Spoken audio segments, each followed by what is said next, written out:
hello. We're Hi. here. We're back. We're legitimately here. Yes. We're waiting to see that we actually come up on a screen somewhere, but our thing says we're here. Yeah. We are here. Yeah, there we go. Yay. Here we are. Okay. Woohoo! Yay! The lighting is awful, but that's okay. Yeah. We're here. Mm-hmm.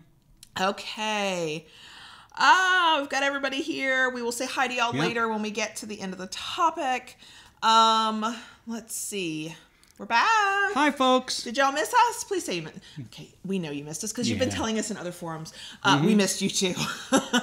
I have to say I did not know how much I missed everybody until we were getting ready to record. I know. You were bouncing around your seat like a Mexican jumping bean. I have been very low energy the past couple weeks as we are going to discuss we both this week's episode. And I was actually a little apprehensive about live streaming and recording the podcast and all that. And then we started putting up all the lights and the microphones and everything. And I was like, oh, wait, this is the thing we do. This is happening. Yes. So the short version, because we're going to spend an entire episode talking about it, is that we had some major family drama when we got back from London. And we're going to talk about the drama because it's pretty much most kinky people's worst fear. And we thought we were past it. So it's wild. Right. And then we were sort of lifted up by our entire kinky community, at least the kinky community that could know about it as it was happening. Because if you haven't figured out, I'm constantly on Twitter in some form or fashion. Yeah. So that's where I talk to people socially, in real time. So we're going to talk about that. And it was a great reminder about all the times we have harped on y'all to go find your kinky community, build it, make it happen, get to know people online and in person, because that is what got us through all of this. So yes, that's what we're doing. To everybody who's chatting in the live chat, please keep talking, and if you have questions, when we get done, like I said, before we go to the bonus section, we'll look through. Yep. And we're gonna go ahead and get into this week's episode. Yeah, let's dive in. And this is where I pause so John Brownstone can write down the edit for the podcast. Okay, so we've got a ton of announcements. I say a ton. It's not really a ton. It's a few. Some cool things that came up. So I wanted to make sure. So pardon us before we get into the drama. I'm doing announcements. Some good things have some cool things cropping up. So the Butters. So if you've been listening to the podcast for any amount of time, you know we have a favorite lube. I know. And some podcast listeners just did a positive little woo when I said lube. Something about the way I say it, I don't know. I'll let y'all decide. But the company, The Butters, run by a good friend of ours, he's actually having a sale, not on lube, but on other stuff, because he does bath bombs and face care and skin care and hair care and all kinds of stuff. Yep. So go check that out, whether you need lube or you're just interested. If you have tried the Butters with us before, because we were like, oh, go try this lube, you might want to check out the rest of the site. If you are watching live, I'm going to put the link in the chat. Give me a second.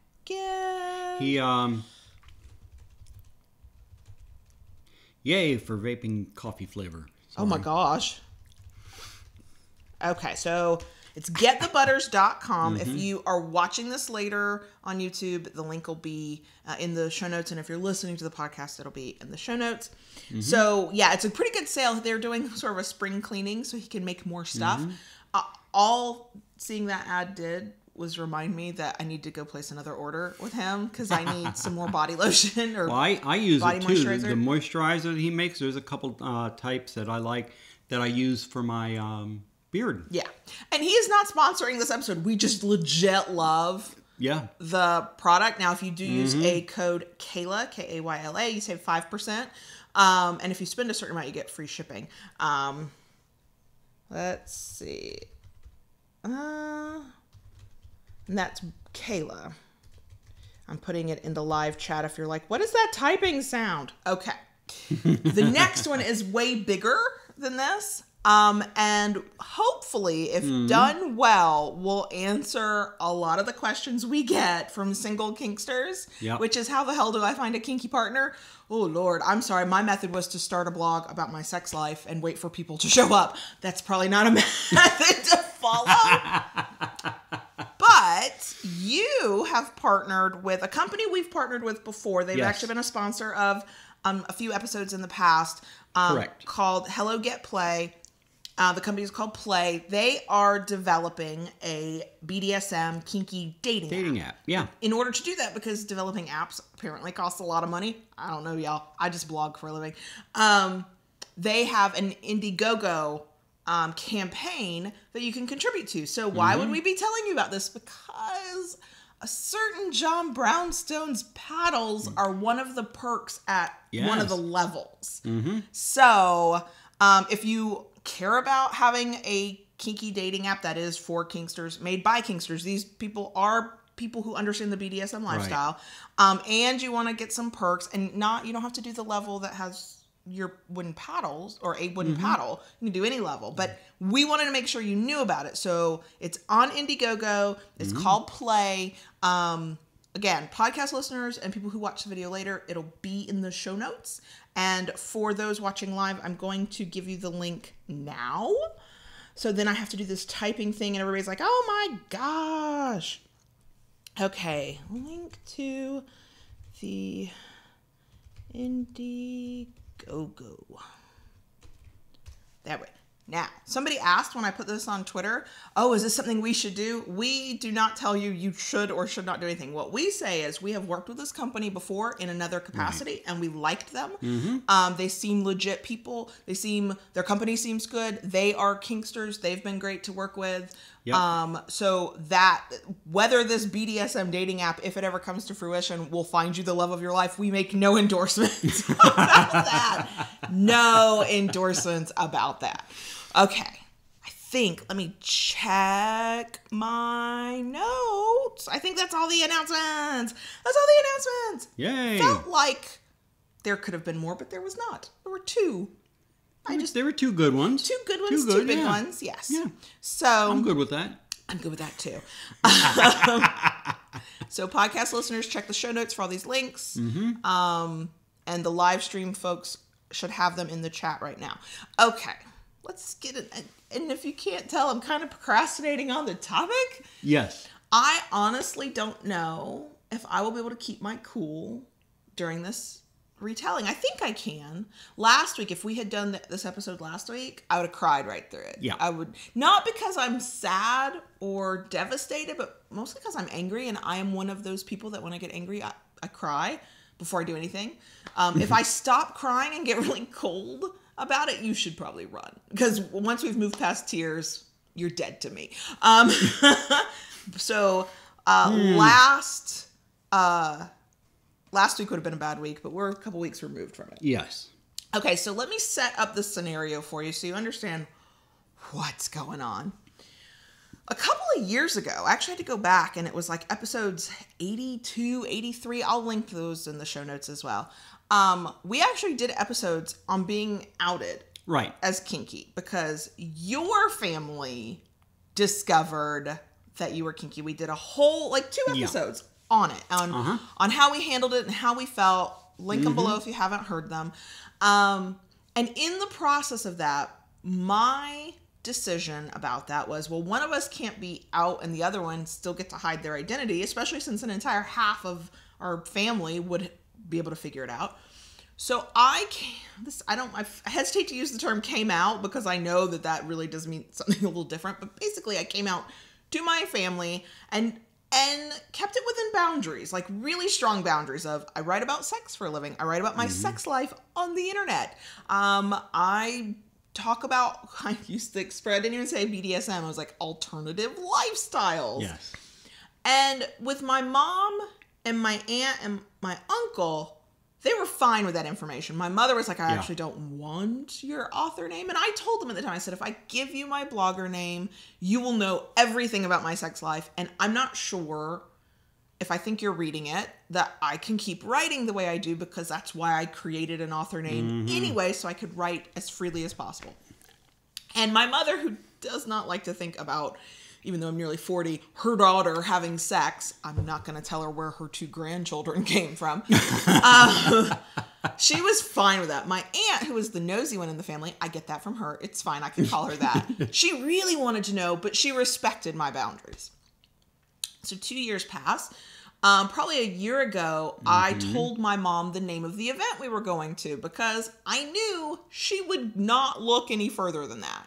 And I said, when we go to London, we go to something called Eroticon. And she's like, what? I'm like, it's a sex writer conference. It's for people, not even writers, because vloggers can go and we're podcasters. So if you're creating content about sex, you're welcome there. And that's kind of just what I said. And she left it alone. So to me, all of this was out there. Not the details. Right. Not my name, not exactly what I do, but it was known. And the people who matter most to me went, okay. Okay. So we are off in London, having a great time. We took video footage to make a vlog of some of our experiences. I have not been able to touch it yet. Lots of stuff going on. And at some point, during the whole time we are gone, somehow the name of the event, Eroticon, is expressed to my stepfather. My stepfather is not the worst human being on the planet, but he thinks he knows everything. And once he forms an opinion, he thinks it's right, regardless of all the facts you can present to him. Fairly conservative. It is South Mississippi, after all, so nobody should be surprised by that. And and nosy. Also very nosy. So at some point in some discussion that I still don't know the details of, he finds out we're at an event called Eroticon, which I'm sure it was from my mother, who went, it's a sex writer thing. She writes about sex. That's where she's gone. Like, my mother does not care. She's like, whatever. I can almost see this happening. I don't know for a fact, though. But what we did find out later. Yeah, we did. Was that he got curious. And he went to the Eroticon website where I was a speaker. I ended up speaking 3 times over the course of the weekend. It was so fucking awesome. I loved it. That's my dom energy right there. That's my top energy. It was so good. So he gets curious. He starts looking around. He looks at the schedule. He looks at the speakers. I think my mom might have even told him that I was a speaker because I had told her that I was speaking, and I was very proud of the fact that I was speaking. Yeah. And well, you should be. Right. And even though I wanted an author name, even though I wanted a certain amount of anonymity, I knew that I was never completely anonymous because of the way I chose to do things. My avatar is part of my face. My name, if you know me personally, makes a lot of sense to you once you see it and hear it. So I never thought I was completely anonymous. So all he had to do was go look at the speakers, and there's my picture where from my nose up, without my glasses, you can see my face. He would have known it was me immediately. So he did. So then he gets really curious, and he clicks some links. And he starts clicking. Boy, he did. Now we find all of this out later after we get off the plane, and we are home, and we're a little jet lagged, and we're going through con drop, which is not unlike sub and dom drop, quite frankly. We're bleary-eyed, and we're like, what the fuck's going on? And we're finding all this out. And he had depending on your point of view, either the misfortune or the good fortune to discover my blog on the heels of something called February Photo Fest, where for every day in the month of February, I joined in with a bloggy thing and I posted an erotic image. There's a lot of naked Kayla on my blog for him to look at. Yeah, there is. And a lot of naked John Brownstone, quite frankly. You let me show sides of you I've never gotten to show before. And that's true. And the way I have KaylaLords.com set, those images are right there. You can't miss them. One of them is of my vulva, quite frankly, boop, just in your face. So that's on him for getting nosy. I'm not sure what he would have expected. He's never actually talked to us about what he might have expected. He never even asked questions. No. Apparently, he saw this, made snap judgments about who we must be as people. I'm fairly sure he couldn't have read any of the content, but that's okay. That kind of gives me a weird shiver. I don't really want to think about that. And goes back to the site regularly. Also, discovered my Twitter, does not have a Twitter account, which means I can't block him. And so goes and looks at what I say on Twitter. So once I found that out, I actually was very hesitant to say much on Twitter. I did say some stuff. We did sort of say, guess what we're going through? Which is where it comes back to the kinky community and how, and not just kinky, the sex blogging community and the sex positive community that we are part of and have built for ourselves over many, many years. They were amazing. Some people had swift, like, I hate his guts kind of reactions, which was really nice because I haven't gotten that far in my thought process. So all of this is going on completely unbeknownst to us. We're in London. We're doing our thing. We're then flying back from London. Like, all this stuff's going on. We come home late Monday night. I say home to my mom's house in Mississippi. Everybody's in bed at that point. So we walk in, close the garage, lock it up for them, and go to bed. And then we sleep hard till the next morning. And the next morning, I'm up and about kind of before most other people are. And I see my stepdad in the kitchen. And I'm like, hey, good morning. Like normal. Like, he and I do not have a close relationship. There are so many issues there. But we can usually be friendly. And he gave me a really weird, like, look. And he got surprised. And he wouldn't look at me. And no clue. I'm like, oh, that's weird. But okay. Didn't really want to have a conversation anyway. We have nothing to talk about.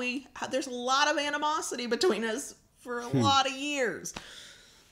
And it was later, not even that much later, like a couple hours later, I was standing there when he started asking questions about Eroticon. Like, are they going to bring it to the United States? And I relayed some, information that I had been told, about the plans and what they might try to do. And then he was like, and I'm thinking, and it's not really occurring to me that he's asking from some point of knowledge. I'm thinking he had heard maybe the name, and so he was asking, or it was more of a, do I have to watch your children again next year? When are they coming closer? Do you have to be gone for like 10 days?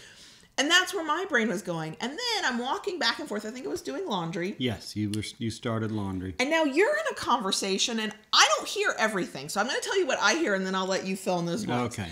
So I hear something from him that sounds like, how can you think this is right? Or how do you, how can you be okay with this? And what I heard John Brownstone say was, I'm very comfortable with it and I'm very okay with it. Like, pretty like, and I can hear conflict and I can hear confrontation in the tones of voices. And my therapist has explained to me that is part of some things from my childhood. So I'm very attuned to that. And I try to avoid that kind of stuff. And so I got nervous when I heard the tone, even though I couldn't hear all the words. I got nervous for John Brownstone, who was very, like, matter of fact. And his voice never is, you were calm, like you're always calm, thank God. Yeah. And I went, nope, I'm perfectly fine with it. Nope. And then the one thing I did hear was, you can't do this, or you can't do this forever. My brain interpreted can't do it forever, but I don't think that's what was actually said. And you can't keep doing this. I definitely heard that. And I thought we were talking about the fact that I wrote about sex for a living. That is truly where my brain went. And I very flippantly, as I'm walking into another room, yell out my annual salary from last year. Thank you to my kinky tax person for letting me know that. And said, hell yeah, the fuck I can. And kept on walking without knowing what was actually going on. Annoyed by what I could tell was going on, but still not clear about the details. So would you like to fill us in on that little bit of a conversation you had? Yeah. Yeah. So at this point, it's a little fuzzy on how it started. But what it kind of came down to was he basically accused us without asking any questions. Pretty much the conversation started here that we are bad parents. We are harming our kids. And what we are doing is totally wrong. Yeah. Says a person who can make a decision without ever asking a question. I am fascinated by those kinds of people. Yeah. And his next comment was that we'd better be prepared for when, not if, someone shows up at our doorstep. Meaning Child Protective Services. Yeah. And And then he asked me if I'm okay with my wife doing what she does. Which, thankfully, you gave the appropriate answer. And I answered him frankly and honestly, and I said, yeah, I have no problem with it. Huh. Who'd have thought? Yeah, like it would have been a secret. Or like you, yeah. like you literally like let me put a picture of your cock on my website. I'm pretty sure he knows I'm doing it, and I'm pretty sure he's okay with it. Which to me just proved that he didn't actually read anything there. Right. Maybe he looked at titles, maybe he skimmed some comment, but he was mostly probably just scrolling through and clicking random things and just not liking what he saw. And his next comment was, well, I'm not all right with it. Now, 57-39. But he's not all right with what we're doing. Just putting that out to you. Reminding you. Yeah. Facts. So he made the comment that he is not all right with it. And that we are no longer welcome in his home. His home. Now, my mother's home. His home. So... and it was like a group meeting because it was John Brownstone, myself, my mother, and the boys who really just wanted us to leave the room. And I found out later we're not actually listening. They were on their stuff, and I thought, oh my God, we're having this conversation in front of them. So we spoke in a little bit of code because there were kids in front of us, but I didn't let my full anger out, but my annoyance came through. And I actually try to be pretty good around the boys with their grandfather because they have a different relationship with him than I do. And I still didn't know all the details at this point. No, you didn't. No. And we're talking, and my poor mother's like, I am so sorry. I am so sorry. I tried to tell him to just calm down. I am so sorry. And we talked. I don't even remember quite what we talked about anymore. And it was later when I'm like trying to do laundry, because my mother lets me use her laundry room when we come out for a long visit, not because I'm like that weird person who just shows up with dirty laundry, but I'm trying to wash clothes. I had somebody in my life who did that once, so it really is a thing some people will do. So I'm washing clothes and I'm trying to get things organized, and it's funny because poor John Brownstone is pacing around and he's ready to like pile everything up in the car and go, and I'm like, wait, I got a load in the drive. What are you talking about? And that's when he tells me the stuff that was said. Right. And it's so funny because the feeling I have about what was said was mostly aggravation. My feelings weren't hurt. I did not immediately go, oh no, am I doing the wrong thing? Like none of that came to me. The immediate thing that came up after that was, oh my God, if he doesn't want us here, what about my mother? So my mom and I have a really good relationship. I'm very fortunate in that. She has supported every wild decision I've ever made, including marrying my first husband, whom she hated. And I did not know for a long time that she hated. She's really good. Because her thing is, it's your life. You have to live with your decisions. If you ask me my opinion, I will give it to you, but I'm not just going to tell you what I think you should do. So, but she, for all that we're really close, when I was a kid and my dad was still alive, if there was conflict between me and my father, even when she would say, your father's wrong, she would always side with him.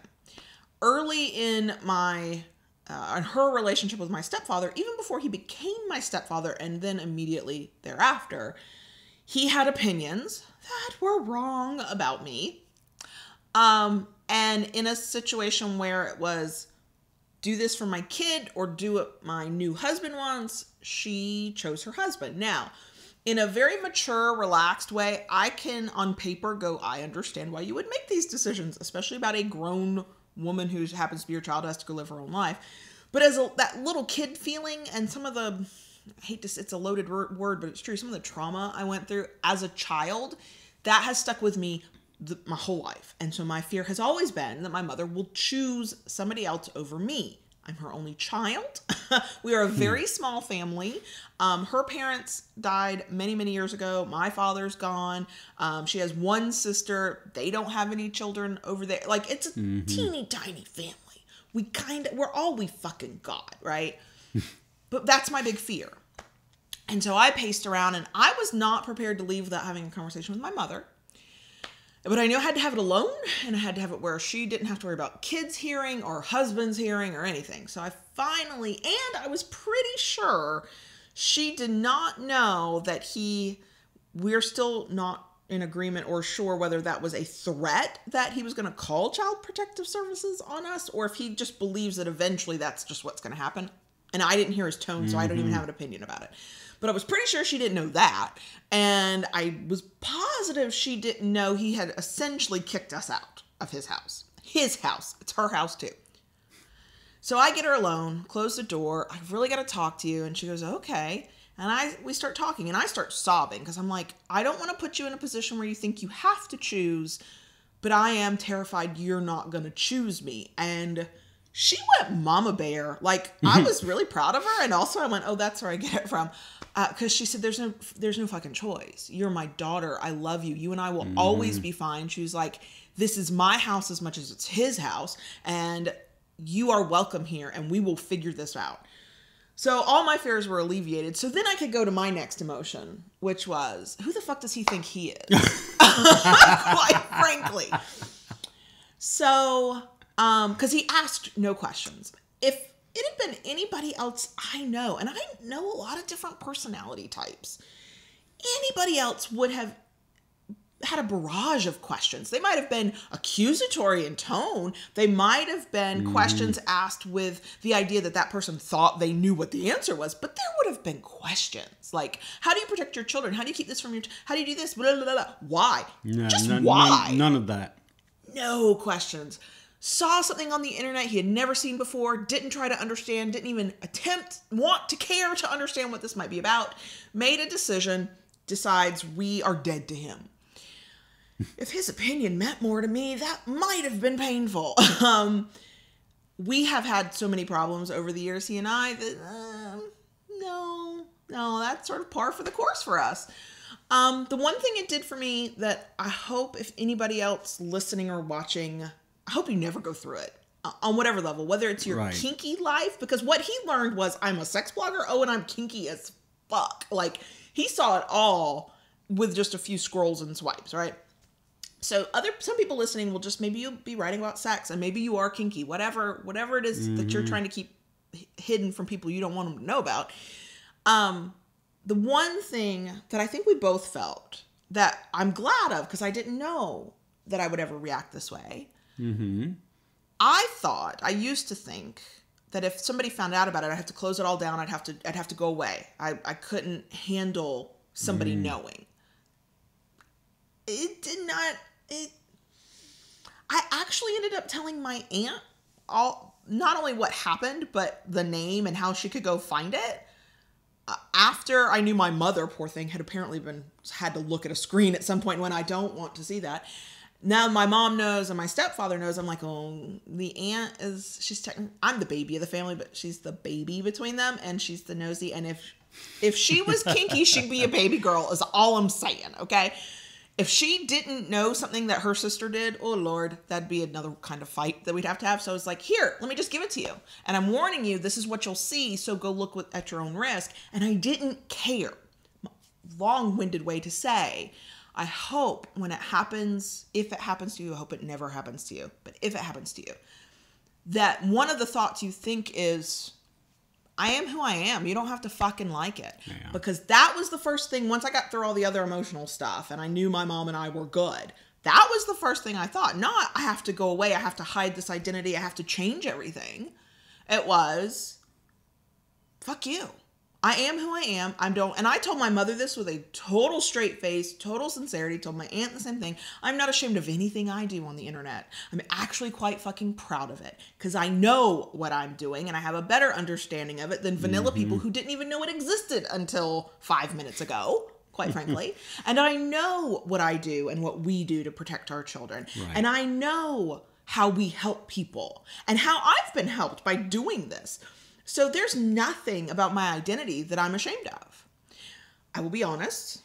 I think we both did some serious soul searching on, are we harming the boys? Not because we thought that we internalized that and believed it. Right. But because if you have to imagine that somebody could show up on your doorstep wanting to peek in at your life, to me, I think it makes sense to kind of do the, okay, are there things we could do better? And yes, there are things we could do better. And there's some things that we have talked about that we may implement just so we can know for a fact that the boys are as protected as they can be in an age appropriate way.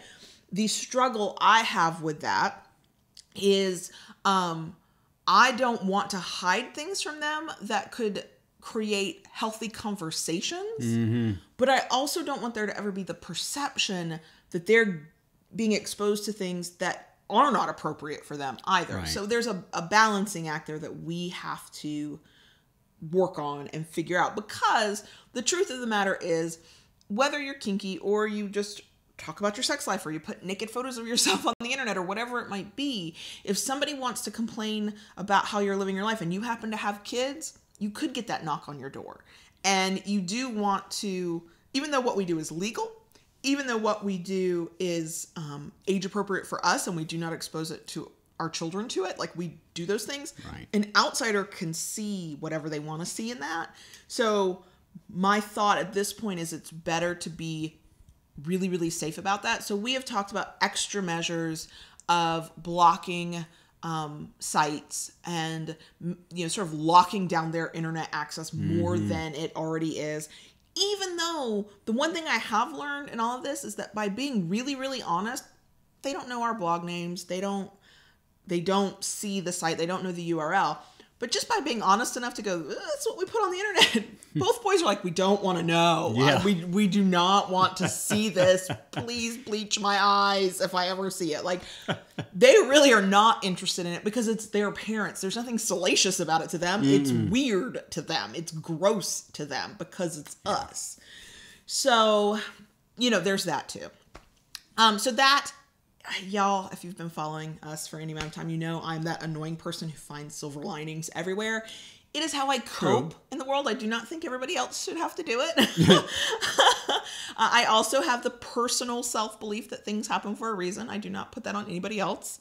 I'm not sure what the reason is for this to fucking happen, but whatever. Other than for true colors to come out. Okay? So in this situation, we are extremely fortunate that the people we care about the most, who care about us the most, are a little weirded out, aren't sure what to make of it, but they still love us. Like we are not less than in their eyes because of this. They don't get it. My mother really wishes she did not know. I really wish that too. But we're fortunate in that. So I know that's not going to be the experience of everybody. Right. I have been told, because people have private messaged us over the years, I've heard some horror stories about what people have done to out a kinky person in order to take their kids away, get through a divorce, like all kinds of awful things. And so, and then the entire rest of the family piled on, and that person felt like they didn't even have family anymore. And that really, really does happen. So the other part of this, other than just telling you our personal family drama, is to let you know in real world facts why your community is so fucking important. So we both kind of got quiet about it, but we are so used to sharing everything that there was no way to not say something. So I tweeted something.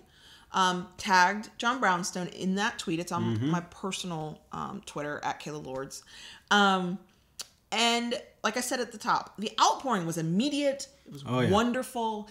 It was, if we had been worried about what we were supposed to do and whether we should keep going, or maybe we, if that had been where our heads were, the amount of people who came out, and some people... They didn't necessarily say something publicly. Some people DM'd, some people emailed, some people, they reached out in other ways.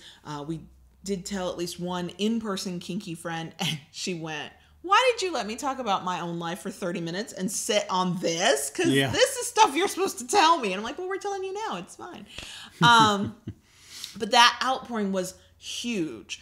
So I think for me, once I got through the stuff with my mom and I knew my mother and I were fine, that was the thing that kept me going, even though I'm an anxious person, and he had said things that made us both worry. When the non-anxious person named John Brownstone is worried, I'm terrified, because I'm like, oh my God, the world is ending if this man is worried. Yeah. And we have had conversations, and like I said, we are looking at how we can better protect our children than we already are. But it was the people around us who were just sort of reaching out and going, you are not doing anything wrong, and we love you, and you are a member of our community, and we're so glad you're here, and we hope you don't go anywhere, and all those wonderful things. It was fucking amazing. It was fucking amazing. Yeah. And so my message for anybody out there, and again, that's whether you're just writing about your sex life on the internet, or you're just living a kinky life, or you're like us and you're trying to do both, and there are a lot of people who try to do both. I think it's a when, not if, that eventually somebody will find out. There are some bloggers I know out there who do an amazing job on maintaining two fully separate lives and thinking about their privacy, and it will be less likely to ever happen to them, if ever. Perfect world scenario is that you get to tell somebody in your own way on your own time, and maintain your own boundaries. I thought that's what we had done a couple of years ago. Apparently not. Apparently not. But so the actual lesson part that other people can take away, other than to go, God, I'm so glad that's not me. And if you were thinking that, cool, because I'd be thinking it too. I was hearing somebody else's story. So we did a blog post. I did a blog post this week about why a kinky community is so important to have. And I think some people mistake saying a kinky community as every kinkster ever on the planet, and that there is this kinky community you just go join. Kind of, yes, like your local munch, if that's an option. Online places. I know there are Facebook groups, and those of us on Twitter, and we're everywhere. Wherever people gather, there are kinky people. Fat Life with its groups, like, yes, those are communities you go and maybe attempt to join and be a part of. What I mean, though, when I say it, are the people you surround yourself with, the people you follow, the people who follow you back, the people you talk to, the conversations you get into, the people that the more time you spend in that community, wherever you build it. Twitter is mostly where mine is.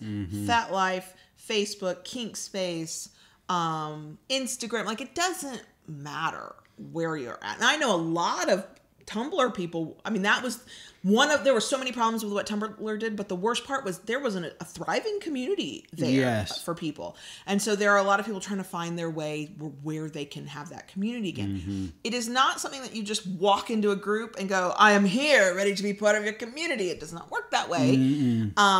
You have to get to know people. You have to kind of put yourself out there a little bit. You have to talk to people you don't know sometimes. My way is just to blog. Like, I don't have good advice for how to go make friends. I write the stuff in my head and then talk to the people who read it, and then I go read their stuff. And it's why when somebody wants to get to know me, I'm always like, do you have a blog I could read? Like, I don't know how to function like a typical person. I'm not good at friend making. But where people are gathered, you go see if there's any okay people, and you don't have to get along with everybody. Your community does not have to be hundreds or thousands of people. The community we have of, I don't know how many people between all of our profiles, was 7 years in the making. Okay. If you've got 3 or 4 people that you can reliably go talk to on social media, or maybe you even text them, or maybe you WhatsApp them, or, whatever, however you communicate, that's a community of people. It's not about the numbers. It's about who you feel comfortable with. And just like, I mean, we all had to have learned this at some point in life, or most of us did anyway. I'm thinking of middle school here. You want to find out who your real friends are, have a problem, and then see who is actually there for you. That has held true our whole lives, from young children to adulthood. And that will be a true test. If you have something come up where you're outed, or you're having a problem with a partner, or something's going on, and you go talk to your kinky community, true colors usually come out eventually. We have been very fortunate. The people who've noticed our message and seen it, because that is the problem with social media. Not everybody will see everything. And I don't assume that because somebody didn't respond to a tweet that they don't care. I just assume they didn't see it. So you it's a balance. But that's why it's not really about the numbers either. It's about the people who show up. I believe even if you never get outed, it's important to have people that you can go to when you can't go to your vanilla life people and go, oh my God, I had this problem with this scene the other day, or I've got a question about this negotiation. What do y'all think? Like, there's some things we just can't talk to the vanilla world about. That's when your kinky friends matter. And it is a process. Yes. It's not something that will happen overnight. Nope. Some people will be fake. Some people will not be real friends. That happens. That's life. We don't all become better people just because we're kinky. I mean, I think some of the best people on the planet are kinky, but there are also some assholes out there. So it's difficult, and making friends as adults is very difficult. The best advice I think I ever read is literally to do the common interest thing. You know, when I used to have a day job, my friends were all people I worked with. I was not friends with all the people I worked with. There were some people I really fucking hated. But when I made friends, it was always people I worked with because that's what we had in common. And that was like, we could bitch about stuff together and we could talk about stuff together. And then when I would leave a company, out of all of those people, like one person would still be my friend because that was my true friend. Everybody else was just a work friend, which makes it difficult now. I work in a corner of my living room by myself. I don't have work friends in the same way, which is why Eroticon is so freaking important, because it's like getting to see all your favorite work friends in one place. True. But I do think it's important. And I think it's, we talk about the need for kinky community for safety and for education and for learning more. And yes, to all of that. But having a group of people, even just one or two people, who kind of understand you because they too are kinky or into sex in a certain way, or very open about whatever it is that you have in common, that when somebody tries to make you feel less than because you are kinky or you are this or you are that, and these are the people who will rally behind you and go, hell no, you're not. The best part, because even though I was like, I'm not ashamed of what I'm doing, there is still that little voice in my head that goes, yeah, but it's not normal, is it? And then I've got like hundreds of people who are like, hell yeah, fuck, it's normal, we're all doing it. Well, yeah, it is normal. It's normal for my world. And that's a good reminder too. That's a massive thing to need to be reminded of when one part of your world interferes with this part of your world, and they're trying to make you feel like you're doing something wrong or gross or dangerous or bad. Like, pick a word, right? You need some place to go where everybody's like, no, you're not a deviant, and if you are, you're my kind of deviant, so we'll just be deviants together.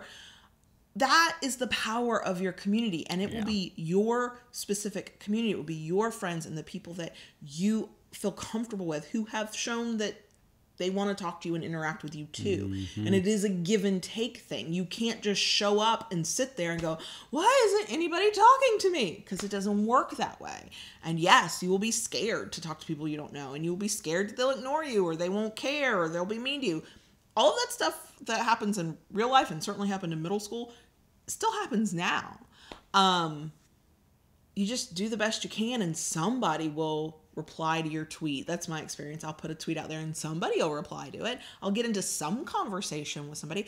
The thing I have found is, as an introverted person who's not good with meeting new people and making friends, oh no, the social anxiety is just like, I have found that if I just assume the best of whoever I'm talking to or who's talking to me, and just focus on that conversation. Like, say I've said something funny, somebody responded with something sarcastic, I respond back. In the sex blogging world, some of the best conversations are about the very mundane things. I was in a Twitter exchange before we started recording this with Eve of Miss Eve E Blogs. Yeah, I think that's her URL. About how backed up we get on email. Like, it had nothing to do with sex blogging or being kinky or any of that, but that was a point of connection. And we are friendly with one another, not just because of that point of connection, because of multiple points of connections. So it requires effort. You do have to work for it, and it takes time, and you don't need a million people. You just need a couple of people who will remind you when something like this happens that you're fine and you're loved and No. There's somebody here to support you. Even if it feels like the whole rest of the world is against you, these people support you. Yeah. It makes a big difference. It does make a big difference. And that's, I think we'll probably just forever and ever keep telling you, go find your freaking kinky community. If it can be in person, great. Because in person becomes online. It becomes stuff you do through your phone or whatever. If it has to be online because in person isn't an option, fine. Have an online kinky community. I get really sick and fucking tired of people who say that the online BDSM community is not fucking real. Kiss my fucking ass, okay? Are there predators? Yes, you know what? I know predators in my real life community that we all have to watch out for. So fuck that trope that they're all online, okay? Everywhere. Is it easier for people to pretend to be something they're not? Of course. Do people ghost on you easier? Of course. But how many of us have walked into a room, kinky community or not, and not had anybody immediately come talk to us before? How's that any different from online? Yeah. It happens. It's about people. It's not about place. True. So I do think there's a lot of benefit to an in-person community that you can go to, whether it's for education or munches or just whatever. Yes, we absolutely believe in that. But the online BDSM community is thriving and it's there, and all you have to do is go find a few of your people, and that becomes your community. And if you get more than a few of your people, great. But all you need is a handful of people who think you're pretty fucking great. And I promise you, unless you are a total massive fucking asshole who will hurl accusations at people who have jet lag over something you don't even understand, you're not that big of a fucking asshole. That's my bar now. Is my bar low or is my bar high? I don't know. That's an asshole. You are not that asshole. Because you're not going to do that to anybody because it's not fucking cool. You're going to go in, you're going to be yourself. The people who vibe with you will find you, that energy exchange of people. Right. I've got really good friends that I don't hardly ever get to talk to because we have busy lives. We have this energy exchange that when we're together, it's like, yeah, okay, awesome. And then other people who are really nice people, and I will always be kind to them and they will always be kind to me, and the energy's not there, and that's okay too. You'll find your people, but you got to go out amongst them and don't be an asshole. There. Oh, I went on a little rant, didn't I? Yeah, you did. Of course you did. Of course you did. Back, I kind of have to go on a rant. Right. So, I didn't think I had this much to say about this topic. Y'all, I don't know what I'm ever thinking when I say something like that. So, does this mean we'll do a bonus pod just about Eroticon? I think we should. I think we should, because we could easily take another 45 minutes just talking about Eroticon. Yeah. So I'm not going to do like a regular bonus section then. We'll do the bonus pod, because anything we would talk about is either what the family drama or Eroticon. And people who can see me on camera see us like pointing in multiple directions because we're goofballs. So there's still stuff to talk about. Right. But I'm not going to do like a legit bonus section. Oh, we did have mail. Ah. Can you go grab that mail? Where is the mail? It is on the corner of the dresser by the box of a video we have to do. Okay. And I think we should do a little bonus section. Well, yeah. Because we do have some things to talk about. I'm not going to like not do a bonus section. I'm not going to do like a regular bonus section. Will you go grab the mail? Yes, I will. Okay. Are you making that noise of trying to stand up? I need to, Yep. Y'all hear that? If you can't see it, yeah. He has legitimate reasons. It's not just because he's a certain age or anything. I'm going to be real careful about how I say that. So, before we, oh my gosh, y'all, on the YouTube chat, if you ever get a chance to watch us live stream this on YouTube on Thursdays before the audio goes out on Fridays, there's a very thriving chat that goes on at the same time. Sometimes people talk to each other. That's community building, by the way. And sometimes they're talking at us, but we can't see it till we get to the point where we're, and I love all y'all, but man, I'm a little overwhelmed by all these comments. We're going to do like quick highs and shout outs.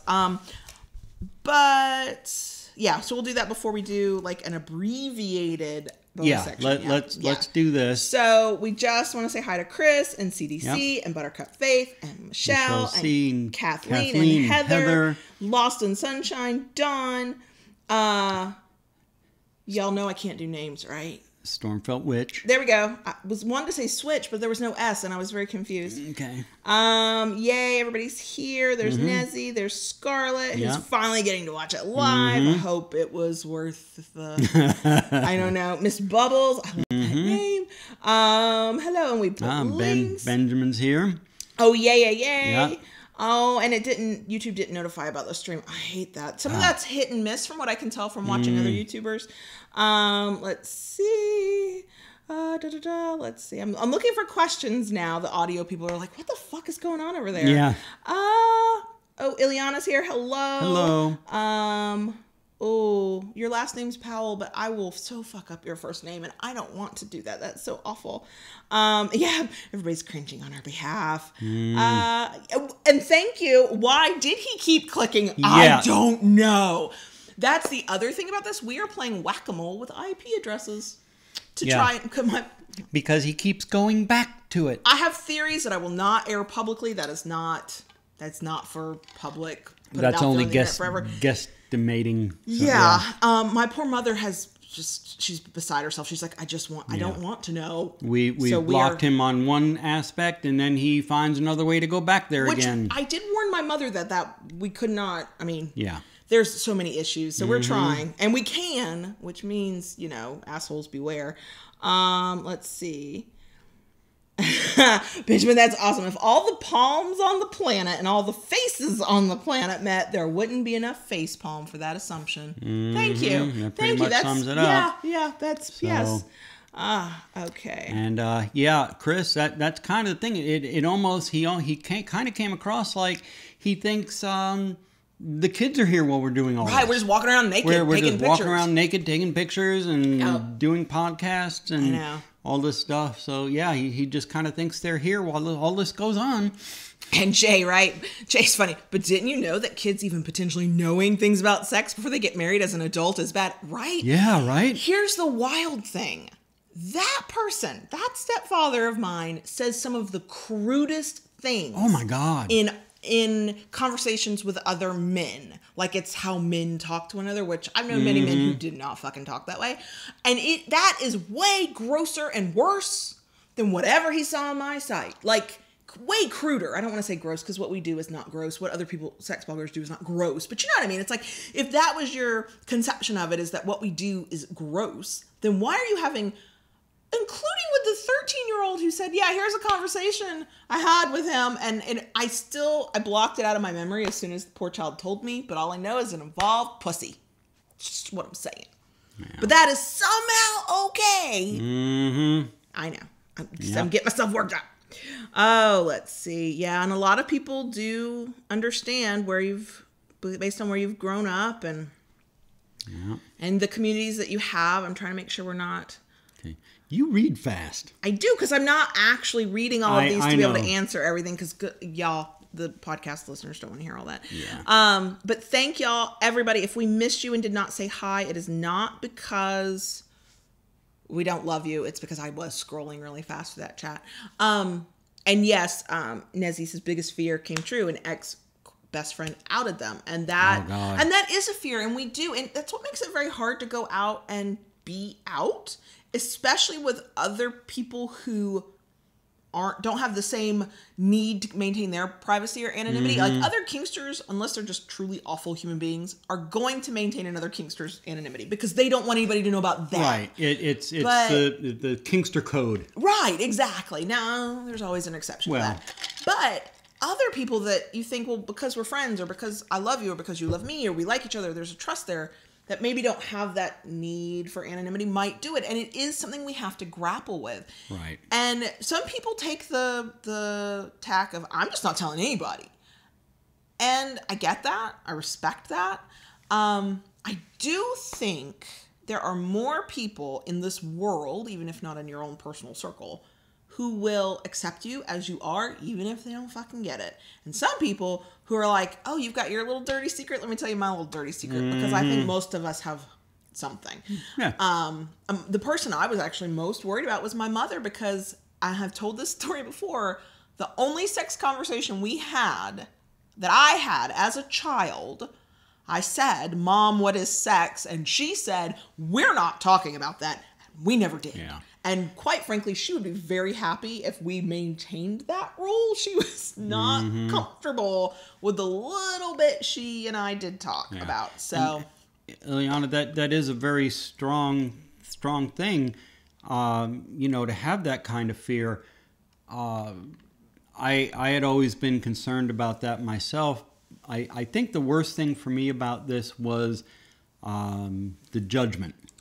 The across the board. I have theories about that, though. And I really think, because I have internalized the idea that the way somebody reacts to something involving you is not about you. It's about them. Oh, right? Absolutely. And so I think that there's fear, there's shame. Most of us, not everybody, but most of us, if you were like 30s and up, at least, most likely grew up with a lot of shame about sex. The sex ed I got was, don't have it so you won't get a STI or a baby. Like, that's how most of us are educated, if we're educated on it at all. That's how most of us are taught to think about sex. It's this thing you only do in these very limited circumstances, clearly with only very limited body parts, which we know isn't true about sex. And that anything outside of that deviates from that is bad and gross and scary and all of these things. And so as a society as a whole, we're walking around with those kinds of feelings. And, for a guy who can have really crude conversations when he thinks it's just him and another dude, and I think he thinks that's bonding. I mean, like really crude, like things that I'd put my whole body on the internet, and even I'm cringing at some of that. To have that kind of reaction says a lot about him, and I have so many theories that I will not air publicly. But I do think a lot of people's reactions when they do that to us in general, I don't mean just our situation, is shame. It is, they have internalized this idea of there being some kind of wrongness to either sex in general or certain types of sex. And so when they see somebody deviating from it, the reaction will be a little different. Like with Ileana, there was, laughter and teasing and making fun of somebody, to derision and rejecting that person because it goes against the norm of whatever that person thinks is the norm. And truly, I forget what kind of bubble we live in until I have to face something like this, because my personal sex kink bubble is that, good Lord, everything goes, and most people's tits are probably on the internet already. Like, I forget that that's actually not how a good portion of the world lives. I think that I'm not going to go into it totally, but back in my 30s, I was faced with a very harsh judgment from somebody because of my heritage. And I think that's, and again, it wasn't because of anything I did. It was because of a particular country of my heritage. Sure. I mean, there are people who face this kind of judgment every day. Of something that happened then many, many years ago. Well, sure. I mean, But because I have that heritage, I am guilty as well. But I mean, think about it. We get to talk about this from an absolute place of privilege because we are white and we are cisgender and we pass as straight. May not be straight, but we pass as straight. So there are people of every type out there. And then when you get the intersectionality of sexuality and race or religion or country of origin or whatever, then it gets way, way worse. Like, we are coming at it from a place of it not being as bad as it could be. But at the same time, what had happened to me years ago actually helped me in that situation not to have that big reaction. And, because I knew nothing I said or did. Right. Because it wasn't about you. Right. The judgment we get is not about us. And if we can remember that, and it is hard when you're facing judgment, especially if it comes from somebody that you do care about or you do respect or you do want to think more highly of you. It is very difficult to separate that out. But once you calm down or maybe can remove yourself from it and the immediate stress diminishes a little bit. If you can remember that how they are reacting has nothing to do with you. Right. Not one iota. You are the excuse. You are the scapegoat. You are the place that they can look at and go, this is what's wrong. And they will certainly make you feel that way. It's not you. Right. It's them. And like we said, I have theories. Not sure why you could see what I do on the internet, be disgusted by it, and then keep going back to it. Yeah.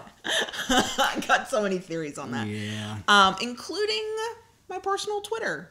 And because there's no account to block, I can't control that. So I've actually been very circumspect on Twitter for once because of that. So, All right. Okay. We could, as y'all have clearly been able to tell, could talk about this forever. We're going to do an abbreviated Bonus section. Anybody who has questions, maybe not about the specific situation, because I think we've pretty much said all we're going to say publicly. Are you messing with the microphone over there? I'm smacking it around here, yeah. But if you've got thoughts or concerns of your own situation or anything this has brought up, we hope nothing too awful for anybody. Feel free to reach out to us. We're happy to talk. I have been slammed. I know you have been slammed. We'll talk a little bit about that in this little bonus section. So we might be slow to respond, but we will respond. Yeah. Because we know this is a thing that affects so many people. Even if it's just your fear, it's like your worst fear, and you're seeing somebody else have to go through it. That can be hard to handle. Oh, yeah. Bring up a lot of stuff. So, okay. We can do a bonus section. And we can let everybody watch us say our little closey thing. Oh, I can't wait to share the mail we got. I have other mail that somebody's got to go pick up for me. I know. Because we're going to have new t-shirts. Yeah. I'm so excited. Okay. We ready? Ready. Okay. Go for it. But you always do a head bob thing. We're so out of practice, y'all. We don't even know how to do it. I've already done my thing. That's why I just... Can I tell them? Tell them what they should do? Yes. Okay. Are you doing it with me? We're so fucked up, y'all. Oh, you're right. Oh my God, yes. Wow. Okay. Y'all will know in 2 seconds what he forgot. Are we ready? I think so. Okay. Keep it kinky, y'all. Oh my God. Real professionals would go back and redo that for the podcast. We are not real professionals. No. Okay. So, Patreon shout out to Jay, the conduit of queerness, and Kalina. Thank you for being our shout out patrons. Yeah. Anybody interested in Patreon, patreon.com/Kayla Lords. You do have to go directly to the URL or the link below. You can join us for as low as $1 a month. See all the behind the scenes, get some extra special content that doesn't get aired publicly. I don't know. We might share some of that with the patrons. I don't know. Some of the stuff we won't talk about here. So there's that. Okay.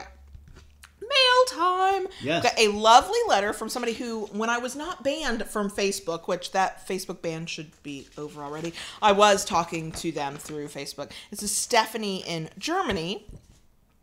And she sent us a postcard of Frankfurt. And I took it off because nobody needs to see it. But in one of these buildings, she marked where her office is. And then a gorgeous picture of her. She said on the back, she wrote, "I hope I had your consent to show you my butt." Well, Stephanie, I hope I have your consent to show everybody else your butt because it's fucking gorgeous. If you follow us on Instagram at that handle I fucking hate. Are you girl crushing? I love girl butts. Oh my God. Sexy girl butts and sexy girl back. Oh yes. Oh yes. Wouldn't know what to do with one if I had one, but I do like to look at them. Just saying. Like I said, we pass as mostly straight. So lovely letter. I'm going to be careful because I could read Stephanie's handwriting. And I read it already, but y'all know I stumble over these things. So she wrote us when she was changing jobs at her job. And so she's like, I got time because nobody cares what I'm doing. She said, I found your podcast about, I think that's 1.5 months ago. Stephanie, you can correct me later.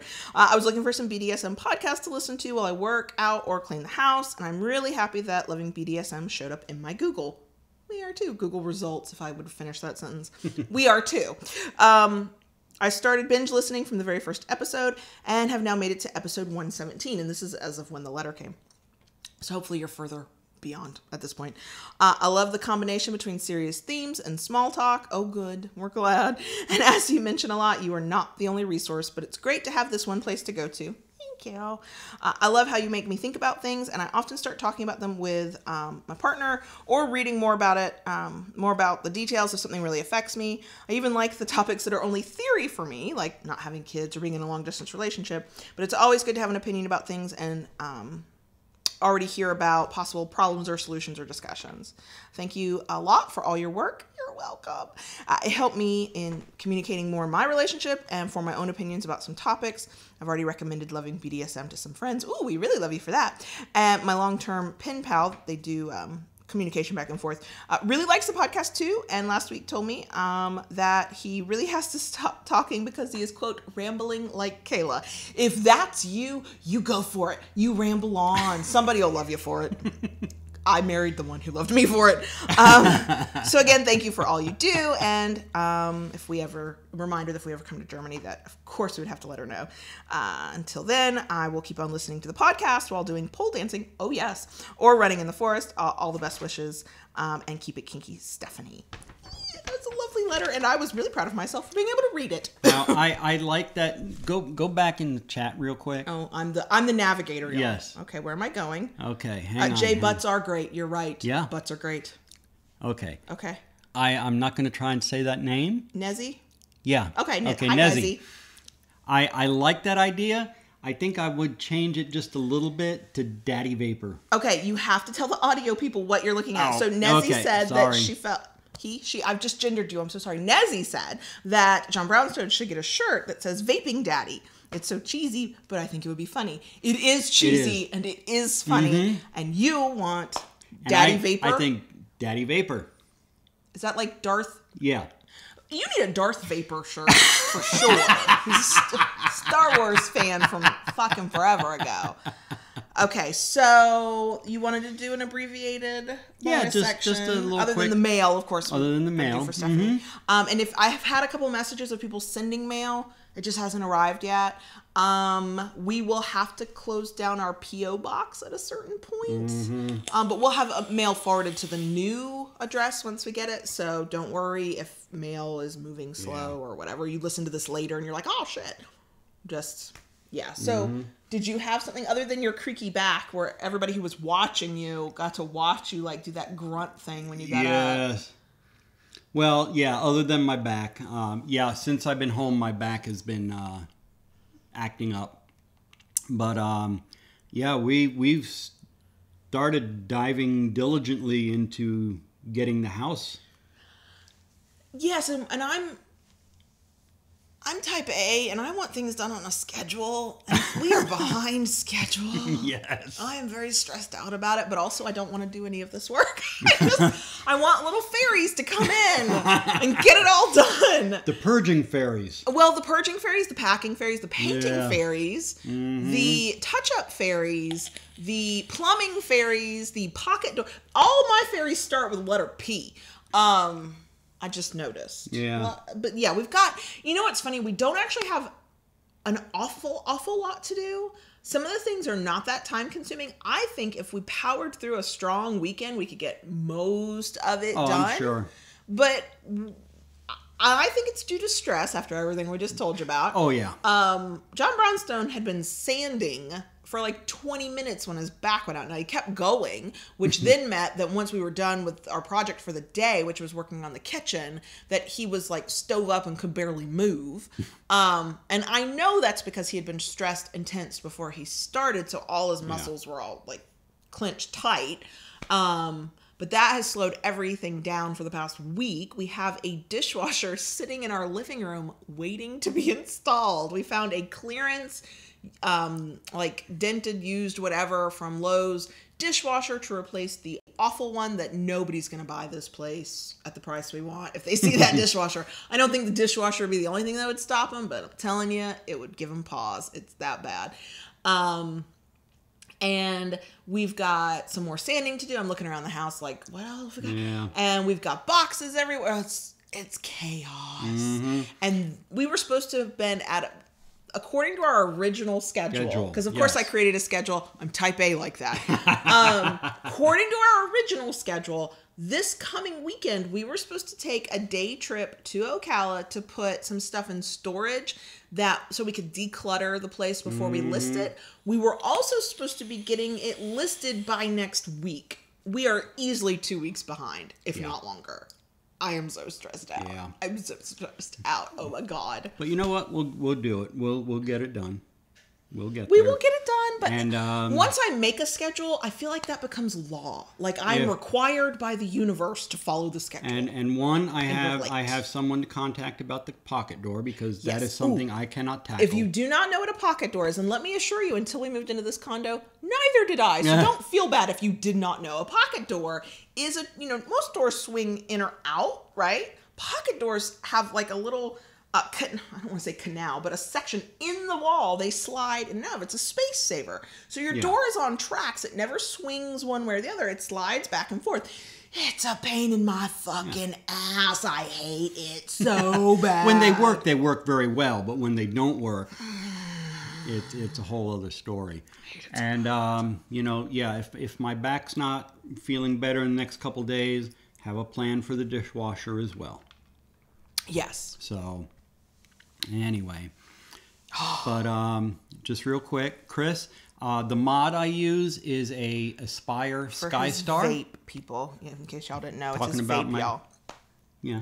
We call it his whoopee. I'm sure I've told that story 100 times. Yes, you have. If you don't know what a whoopee is, go watch Mr. Mom. I hope that movie's aged well. Most movies from the 80s have not aged well. It's his whoopee. But it's an Aspire SkyStar. It uses the Revo tank, which I really like. And as far as the juice, I mix my own juice. I have a chemistry set that I set up in the kitchen. For real, y'all. We're not joking here. And I mix my own juice. I enjoy a couple different flavors. A menthol, which is my top favorite. Then a black honey. And I also... That one smells good. I also do a coffee, a mocha. Yeah. Coffee mocha that I enjoy. That does not smell good. Yeah, you don't like the smell of that. And lately I found one that I've been very fond of. It's a mint chocolate. That one does not smell like mint chocolate to me. Like when tastes good though. When you used to do strawberry, that smelled like strawberry.